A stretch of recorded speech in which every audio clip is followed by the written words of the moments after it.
Yeah, I remember when I was a grom. That was funny.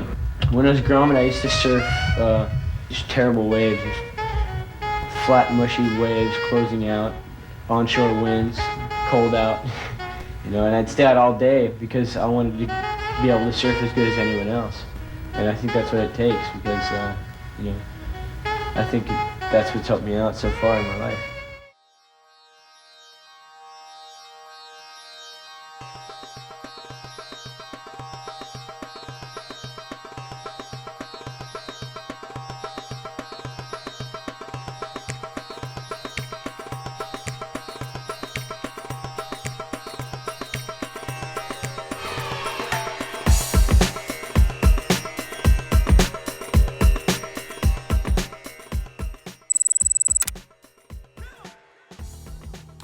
I never thought, you know, when I was a real young kid, I remember a friend of mine talking about being world champion, and I thought that was like stupid to talk about that, you know, that didn't seem like a reality.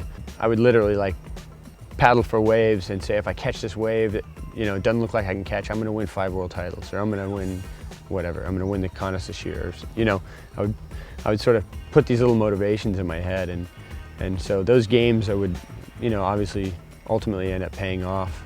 Like the other year, I lost the title to Andy in a really close one at the end of the year, in 2003. And it, you know, I think publicly a lot of people were able to see, you know, they were filming a movie about Andy at the time, and it covered me pretty extensively. And you know, it was a sort of devastating thing to deal with that day. But looking back now, I'm really glad it happened. You know, I'm really glad that I didn't win at that time, and you know, it made me a better person. It made me a better, you know, competitor and all that professional stuff, but aside from that, I think it made me a better person for that not to go my way that day. When you get to that place where it's easy, you know, that's where it's like, it all seems like it makes sense, and that's a really nice place to get to. I feel like I put so much of my heart and soul into the moments where I'm here that I end up burning myself out in some way. And you know, I want the distance from it. You know, when I quit the tour and I was off tour for 3 years, I rarely would look at the contest results and stuff. And it's strange right now, being in the middle of it, to think back and go, gosh, I wouldn't even know for a couple months who won the last contest or who was doing what, and it didn't really matter to me. You know, it was like a different universe to me in some way. You know, I think the real sort of zen of surfing for me is that's just a in-the-moment thing completely. As the wave presents itself, you do what's sort of possible or asked of you to do. You know, it's like you find that line, you find the timing, and it's just strange how, like, when you do an off lip at the right section, it sets you up for the next section perfectly. You know, there's some kind of connection between people and the environment that it seems so natural, and when it's done the right way, when you see somebody link things together on a wave just the right way, it's like that thing already existed, you know? It's like that's exactly what was supposed to happen. You know, my ultimate goal is to be just clued into that at all times. You know, that would be my ultimate in life, is to feel like I'm really in tune.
I usually sit online late at night and read for like 2, 3, 4 hours about nutrition and about health and anything that I feel like directly affects my life in a way where can help me or help the people around me.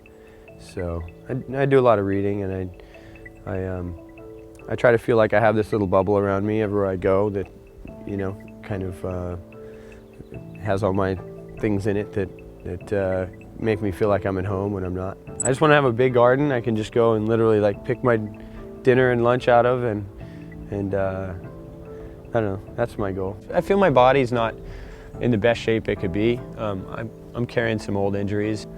I think I can get a lot better, actually.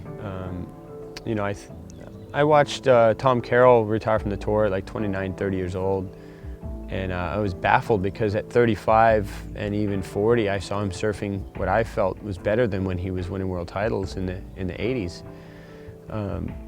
So I definitely took that on board. It's absurd to think that age, physical age, is any kind of indicator of what you can do. I definitely feel that, at this point, I feel like 10 years from now I could still be in the running for winning contests. So, and maybe beyond that, it's really what you do with your mind and your body to keep you in the right space. Maybe it should piss off these guys who are 20 years old and I'm beating them, but at the same time, it should be exciting, and it should show that your career can last a lot longer than you maybe had thought when you started out. I'm definitely satisfied with what I've accomplished, and I'm happy with it. It's not like I feel at this point that I need to go out and prove myself or anything. I do it more because I love it. I love surfing. I enjoy competing, but not always a ton.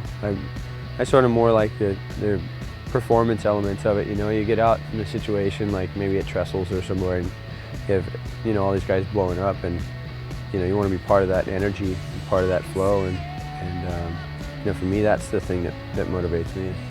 I started out the year saying I wasn't going to compete in all the events. I didn't want to compete in the Gold Coast event.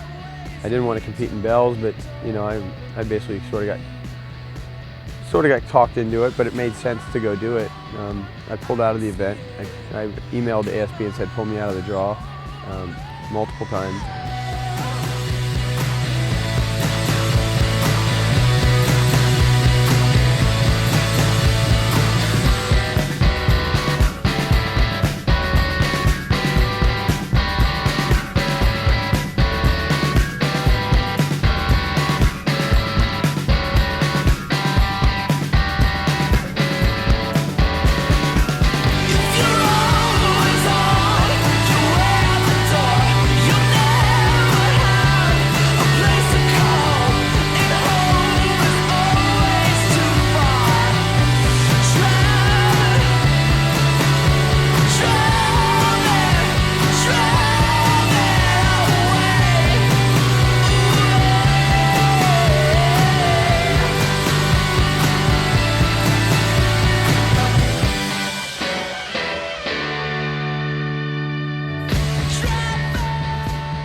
The switch foot was inspired by a guy I surfed in Fiji with when I was 18. It was just kind of like having fun for me.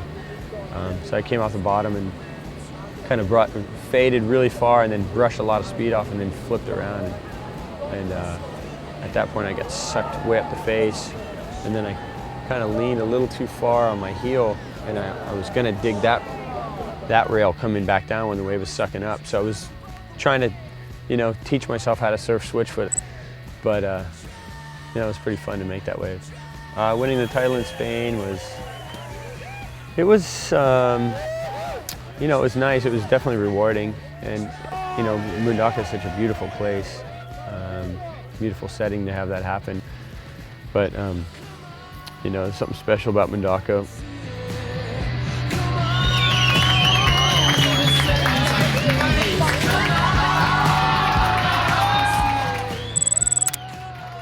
I just want to feel part of the surf community, That's, go surfing with kids and still work on board designs and pushing the sport.